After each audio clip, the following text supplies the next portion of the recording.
Ito, katulad nito, sabi nung kapatid niyang ulol, ayan o. Oo. Naniniwala ba kayo? Ilagay niyo dyan sa comment section. Naniniwala kayo na safer ang Pilipinas ngayon? Ha? Sabi ni Romulia, safer daw. Anong balita na to? Sa ang publiko sa panahon ngayon at bumaba na rin ang crime rate. Yan po. Bumaba ang crime rate. Hindi tayo maniniwala bumaba yung crime rate kasi naghirap ang mga Pilipino. Kapit sa patalim ang mga Pilipino, mas dumadami yung gumagawa ng kasalanan kapag gutom. Madaming gutom na Pilipino ngayon. Okay man lang sana kung lahat ng Pilipino may trabaho. O okay man lang sana yun. Pero hindi, nakita nyo yung mga, di ba, pag nag-scroll kayo sa Facebook, nakikita nyo yung mga sinasaksak, binabaril, nagpapat session sa kalsada, yung mga road rage. Di ba nakikita nyo yun? Paano naging safe ang Pilipinas kung ganyan? Wala ka bang Facebook, Remulla? Wala ka bang Facebook kung sinungaling ka lang talaga? Oo, kasi maglalabas kayo ng datos nyo. Kayo rin ang gumawa. Putang inang yan. Siyempre, papabanguhin nyo yung mga sarili ninyo. Pero yung reality, pag pumunta kayo ng social media, makikita nyo yung mga CCTV footages, ang ganito, ganyan, hold-upan. Tsang yan. Paano naging safer ang Pilipinas? Diyos mio. Ay ayon kay DILG Secretary John Vic Remulla. Paliwanag ng kalihim, nakatulong dito ang ani ay unti-unting pagresolba sa problema sa illegal na droga nang walang pinapatay. Wala talagang mamamatay, wala nahuhuli. Lahat ng nahuhuli nyo, puro galing sa customs. Lahat ng nahuhuli nyo, puro shipment. Wala kayong nahuhuling drug lord. Meron na kayong ipinaradang malaking drug lord? Wala. Wala talagang mamamatay. Putang inang yan, nahuhuli nyo drugs. Wala kayong nahuhuli ng may-ari ng drugs. Tapos, putya yan, yung sabi pa nung pare, na addict din, na problema sa ekonomiya kung bakit nagtitinda ng droga yung mga pusher. Putya nang yan, malapit kayo sa pusher eh. Malapit kayo sa mga addict, protektado nyo. Talagang walang mamamatay na addict. Putya, kung addict ka ngayon, hindi ka talaga mamamatay. Noong panahon ni Pangulong Duterte, pag addict ka, delikado ka talaga dahil talagang matindi kamay na bakal niya sa mga adik. Ngayon wala eh. Asan na yung driver nung toneladangang nahuling droga dyan sa Cavite? Asan na yun? Yung mga nahuling drugs dyan sa mga warehouses, asan na? May nahuli kayong drug lord? Wala. Yung mga shipment na container na sinasabi nyo nakuha sa ganito, nakuha, nakapalaman sa ganyan, nahuli ko sino yung mga consignee nito.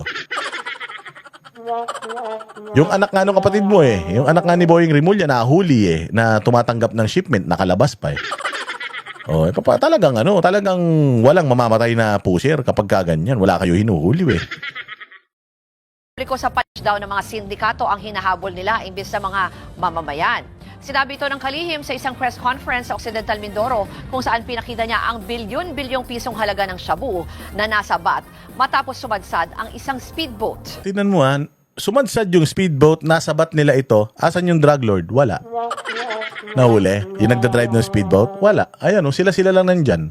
Hindi nila maipakita kung sino may-ari ng droga na yan. Baka nga mamaya yan, yung droga na yan. Yan din pinapaikot nyo na kunyari, nire-raid nyo lang. Pero yan din yun.